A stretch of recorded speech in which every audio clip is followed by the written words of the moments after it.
महारानी की खत्म कहानी। लेकिन यहां देखिए, यहां क्वेश्चन मार्क है। ये क्वेश्चन मार्क इसलिए क्योंकि ये वसुंधरा राजे हैं, न सिर्फ रसूखदार व्यक्तित्व वाली एक राजघराने की महारानी, बल्कि प्रदेश में अपने बूते दो बार राज करने वाली बीजेपी का सबसे धाकड़ चेहरा, जिनकी मौजूदगी ने पार्टी नेतृत्व तक के लिए राजस्थान में नेतृत्व का परिवर्तन सबसे मुश्किल भरा फैसला बना दिया, वो वसुंधरा राजे। हालांकि अब निर्णय हो चुका है, प्रदेश को भजन लाल शर्मा के तौर पर नया नेतृत्व मिल चुका है। तो क्या अब वसुंधरा राजे की राजनीति का सूरज ढलना शुरू हो चुका है, या यहां से महारानी का व्यक्तित्व राजस्थान की सियासत का एक नया अध्याय लिखेगा? देखिए क्या महारानी की खत्म कहानी।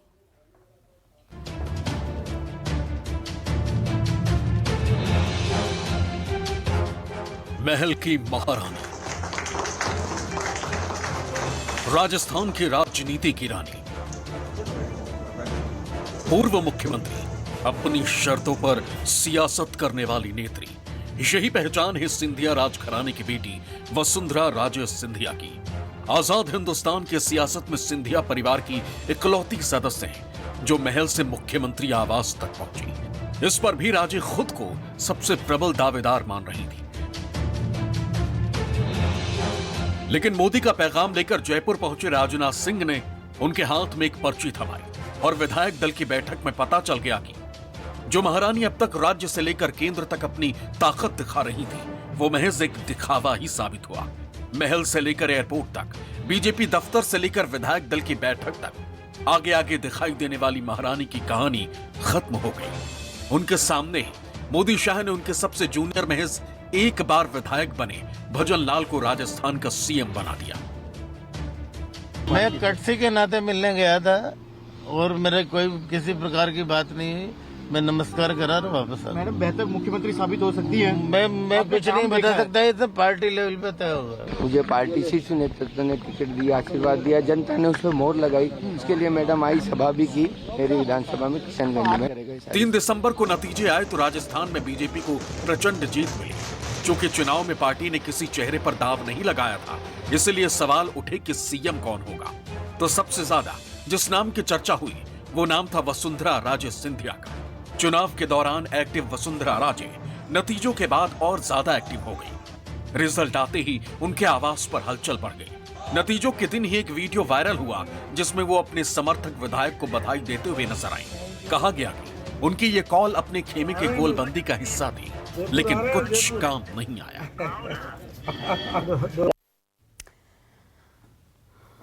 जी हाँ, चुनाव के दौरान तो एक्टिव रही, लेकिन उससे भी ज्यादा एक्टिव दिखी वसुंधरा राजे ठीक चुनाव खत्म होने के बाद दिल्ली दौर तक देखी गई। लेकिन क्या इसका कोई फायदा नहीं हुआ, और इसलिए क्या अब महारानी की खत्म कहानी हो गई? दरअसल इसकी कुछ वजह हैं, आपको बताते हैं किन वजहों के चलते ऐसे प्रश्न उठाए जा रहे हैं। देखिए, चुनाव में सीएम का चेहरा नहीं थी वसुंधरा। इस पूरे चुनाव आपने देखा होगा, चुनाव बाद भी सीएम चेहरे का ऐलान होने से पहले तक ये चर्चा खूब रही कि वसुंधरा सीएम नहीं होंगी, पार्टी इस बार उन्हें मौका नहीं देगी। यही कारण रहा कि शुरू से वसुंधरा चुनाव में साइड लाइन कर दी गई। दूसरा बड़ा कारण आपको दिखाते हैं क्या रहा, वो जो कि इनके खिलाफ गया। अशोक गहलोत से साठ गांठ के बीच में आरोप भी इन पर लगे। वसुंधरा को इस बार मुख्यमंत्री नहीं बनाए जाने के पीछे एक वजह उनकी और अशोक गहलोत के बीच के साठ गांठ के आरोपों को भी माना जा रहा है। इसको लेकर वसुंधरा राजे पर कई बार आरोप भी लग चुके हैं। तीसरी बड़ी वजह आप जान लीजिए जल्दी से, और वो वजह 2018 से आती है। 2018 में वसुंधरा के खिलाफ एंटी इनकम्बेंसी देखने को मिली थी।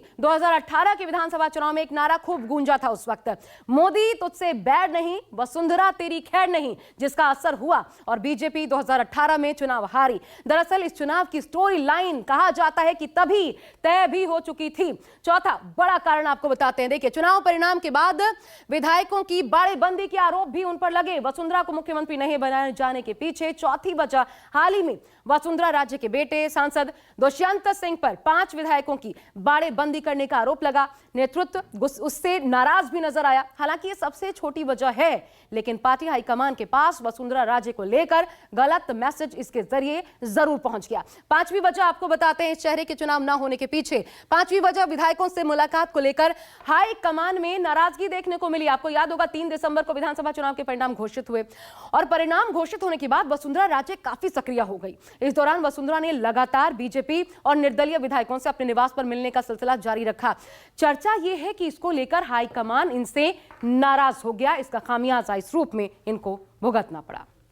वसुंधरा के बारे में कहा जाता है कि वो राजस्थान में अपनी बीजेपी चलाती है। राजस्थान में बीजेपी नेताओं की एक बड़ी संख्या है जो जयपुर में बीजेपी दफ्तर से ज्यादा महारानी के घर पर अपनी हाजिरी लगाते हैं और वसुंधरा राजे सिंधिया उनके लिए खड़ी भी रहती है। इसलिए जब राजस्थान में बीजेपी के उम्मीदवारों की लिस्ट जारी हुई तो उस लिस्ट में उनके समर्थक नेताओं की भारी संख्या दिखी। पिछले 5 साल से हाशिए पर होने के बावजूद लिस्ट में उनकी धमक थी और जब रैलियों और प्रचार का रैला शुरू हुआ तो वो खुद अपनी सीट के अलावा बीजेपी उम्मीदवारों के लिए प्रचार के लिए बाहर और किसी चीज की जरूरत ही नहीं है। दौड़ेंगे, भागेंगे, करेंगे, सब कुछ करेंगे, खाने के लिए नहीं, आपके प्यार के लिए, इस परिवार को मजबूत बनाने के लिए और इस धरोहर को नए कोई फर्क लाने के लिए। और जब नतीजा आया तो उनके ज्यादातर समर्थक चुनाव जीत गए। वसुंधरा ने आप देखा ना ताव विधायकों को डिनर पार्टी पर बुलाया। एक तरफ बीजेपी संगठन और केंद्रीय नेतृत्व सीएम को लेकर मंथन में जुटा था तो दूसरी ओर वसुंधरा ने विधायकों को डिनर पर बुलाया था। करीब 3 दर्जन विधायक उनके डिनर पर पहुंचे। सीएम के फैसले से पहले इसे प्रेशर पॉलिटिक्स की तरह देखा जा रहा था। वो बोल रहे हैं कि आप वो ही वसुंधरा जी ही बनना चाहिए, इस तरह से आपके विधायक भी बोल रहे हैं। नहीं, किसी ने नहीं बोला, हमने तो सुना नहीं। वसुंधरा जी के लिए तो यही कह रहे हैं क्योंकि उनसे जो विधायक मिलके आ रहे हैं वो कह रहे हैं वसुंधरा जी ही बनना चाहिए। मैं जो कह रहा हूँ एक सामान्य प्रक्रिया के तहत नेताओं से मिलना जुलना अनवरत रूप से चुनाव से पहले भी चुनाव के बाद भी हमेशा चलता रहता है और वरिष्ठ नेताओं से मिलकर के लोग उनको धन्यवाद भी ज्ञापित करते हैं, आशीर्वाद भी लेते हैं, प्रेम भी जाहिर करते हैं। तमाम अड़चनों के बावजूद वसुंधरा सीएम के लिए सबसे मजबूत दावेदार मानी जा रही थी। क्यों उनकी दावेदारी मजबूत थी उसकी वजह भी है। मौजूदा वक्त में सियासत की धुरी महिला शक्ति पर घूम रही है। खुद पीएम मोदी आधी आबादी की हिस्सेदारी का जिक्र कर चुके हैं। ऐसे में कयास लगाए जा रहे थे कि बीजेपी का आला कमान राजस्थान में महिला सीएम पर दाव खेल सकता है और महिला सीएम के लिए राजस्थान में 2 ही नाम थे। एक नाम है दिया कुमारी और दूसरा वसुंधरा राजे सिंधिया का। कौन है वसुंधरा?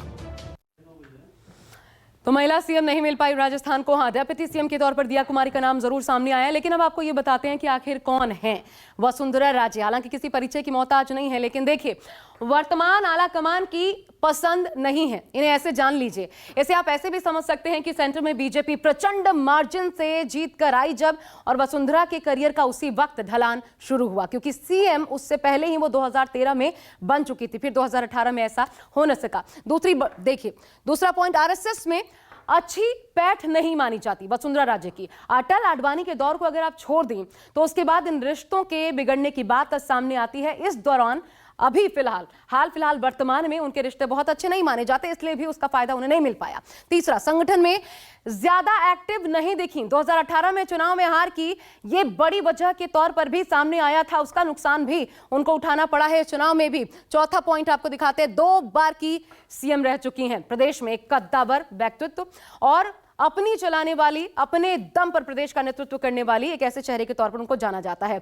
इसके अलावा खुद के अलावा दूसरे उम्मीदवारों के लिए भी चुनाव में उन्होंने खुद को झोंक दिया, एक तरीके से खूब प्रचार किया बढ़ चढ़कर, क्योंकि उम्मीद थी कि अगर पार्टी जीती तो फिर से एक बार उनको मौका जरूर मिलेगा, लेकिन ये उम्मीदें पूरी ना हो सकी। अब आपको दिखाते हैं क्या हुआ। वसुंधरा के 50 करीबी नेता चुनाव लड़े और ज्यादातर जीते भी। उनके जितने करीबी थे उनमें ज्यादातर ने जीत दर्ज की। एक असर वसुंधरा का भी इन जीत पर माना गया, लेकिन इसका भी फायदा वसुंधरा राजे को इस चुनाव नहीं मिल पाया। आगे देखिए, 50 विधायकोों का समर्थन जुटाने का उन्होंने दावा भी किया था, लेकिन शक्ति प्रदर्शन जैसी कोई बात आई नहीं क्योंकि वर्तमान परिस्थितियों में यह संभव भी नहीं था वसुंधरा के लिए। आगे 30 समर्थक निर्दलीय उम्मीदवार बने, 8 चुनाव जीते। तो ये वसुंधरा राजे, उनका दमखम लेकिन आज किसी काम नहीं आया। वो देख रही है कि कैसे बीजेपी घर परिवार में, समाज में उनकी आर्थिक भागीदारी बढ़ाने के लिए उन्हें रोजगार, स्वरोजगार के नए अवसर देने के लिए निरंतर काम कर रही है। नारी शक्ति का विकास बीजेपी के विकास मॉडल का एक महत्वपूर्ण स्तंभ भी है और इसलिए इन चुनावों में महिलाओं ने, बहनों बेटियों ने एक प्रकार से भाजपा के विजय की पूरी जिम्मेवारी अपने हाथ में उठा ली थी और भरपूर आशीर्वाद दिया है। 2003 में राजस्थान में बीजेपी पहली बार अपने दम पर सत्ता में आई। इसे वसुंधरा राजे का ही कमाल माना गया, लेकिन कुछ वक्त पहले तक उसी बीजेपी में वसुंधरा अलग थलग दिखाई दे रही थी। 2009 में उन्हें नेता विपक्ष के पद से इस्तीफा देने पर मजबूर होना पड़ा। 2009 में वसुंधरा के रहते पार्टी ने राजस्थान के 25 लोकसभा सीटों में से महज 4 पर ही जीत हासिल की। इसके बाद वसुंधरा को नेता प्रतिपक्ष का पद छोड़ना पड़ा। साल 2003 में अपने दम पर बीजेपी को जीत दिलाने वाली वसुंधरा राजे ने जमकर मेहनत की। यहां तक कि उन्होंने परिवर्तन यात्राएं निकाली, गांव गली मोहल्लों में गई, राजस्थान को पहचाना, राजस्थान की जनता को समझने की पूरी कोशिश की। यही कारण था कि लोगों का साथ भी उन्हें मिला।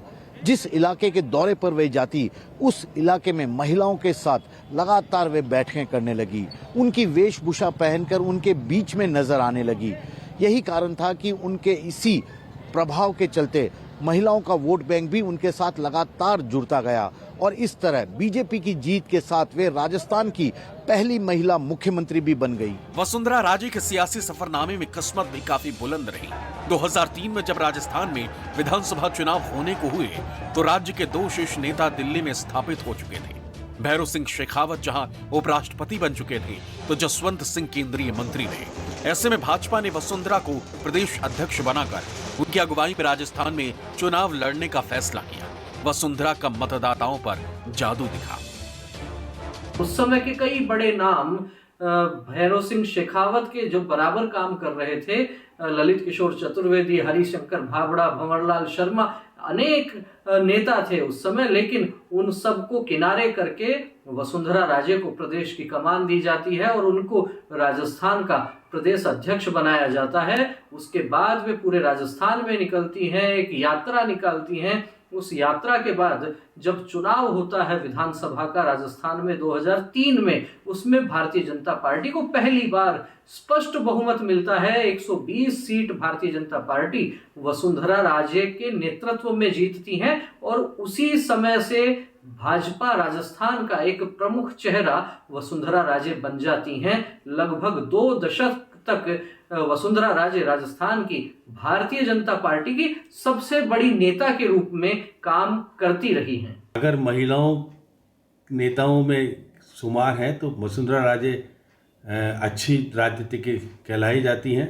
2 बार की मुख्यमंत्री रही हैं। इससे पहले वे अटल बिहारी वाजपेयी जब प्रधानमंत्री थे तो उनके कार्यालय में मंत्री हुआ करती थी और गुजरात के जब मुख्यमंत्री नरेंद्र मोदी होते थे तो गुजरात में जिस तरह से हुआ था माहौल, तो राजधर्म की पालना करने वाले का बात कही थी, तो इन्हीं के कहने से अटल बिहारी वाजपेयी ने कहा था। वसुंधरा राजे ने अपने जीवन की सबसे बड़ी राजनीतिक पारी की शुरुआत साल 1984 में भिंड से लोकसभा के चुनाव लड़ने के साथ की थी। हालांकि इस चुनाव में उन्हें करारी हार का सामना करना पड़ा, लेकिन इसके बाद हुए किसी भी चुनाव में वसुंधरा राजे को अब तक हार नहीं मिली है।